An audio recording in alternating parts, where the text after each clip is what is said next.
Viewers, ফেব্রুয়ারি মাসের ভাষার মাসের জন্য আমরা অফার দিচ্ছি রাউটারের উপরে ধামাকা অফার 4,890 টাকা।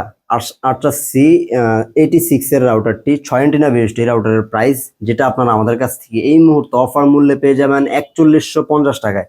4150 টাকা হলে ভিউয়ার্স এই ভাষার মাসে, যেটা হচ্ছে মার্কেটেই কিন্তু নাই, এটা আমাদের কাছে পেয়ে যাবেন। তারপর 8টা C64, যেটা আপনারা আমাদের কাছে পেয়ে যাবেন মাত্র 2900 টাকায়। 2900 টাকা হলে এটা পেয়ে যাবেন। 8টা C6 মাত্র 3150 টাকা হলে আমাদের কাছে নিতে পারবেন। 10টা AC10, যেটা আপনারা আমাদের কাছ থেকে নিতে পারেন মাত্র 2950 টাকায়। প্রত্যেকটা রাউটার কিন্তু ফুল গিগাবাইট ইজি মেশ টেকনোলজি সম্পন্ন। আপনারা কিন্তু আমাদের কাছ থেকে চাইলেই নিতে পারেন, মিউমি টেকনোলজি সম্পন্ন। আপনাদের স্ক্রিনে দেখানো নাম্বারে যোগাযোগ করবেন। সারা বাংলাদেশে আমরা কিন্তু হোম ডেলিভারি দিয়ে থাকি। শুধুমাত্র ডেলিভারি চার্জ পড়বে 150 টাকা, ঢাকার বাইরে, ঢাকার ভিতরে 80 টাকা। যারা নিতে চাচ্ছেন স্ক্রিনে দেখানো নাম্বারে যোগাযোগ করে আমাদের সাথে কন্ট্যাক্ট করে আপনার পছন্দের প্রোডাক্ট আপনি বুঝে নেন।